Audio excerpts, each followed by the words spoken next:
అనంతపురం జిల్లాలో దక్షిణ కాశీగా పిలువబడుతూ పెన్నా నది ఒడ్డున వెలిసిన శ్రీ బుగ్గ రామలింగేశ్వర స్వామి క్షేత్రం మరో ఘనతను సాధించింది.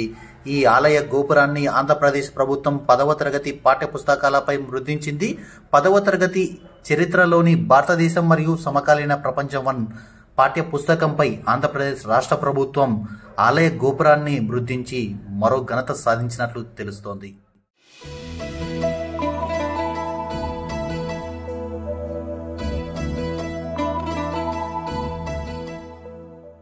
తాడిపత్రి పట్టణంలోని పెన్నా నది ఒడ్డున వెలిసిన శ్రీ బుగ్గ రామలింగేశ్వర స్వామి క్షేత్రం ఎన్నో ప్రత్యేకతలకు నిలవుగా బాసిల్లుతోంది.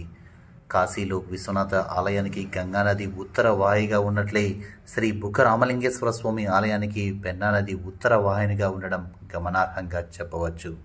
అలాగే కాశీ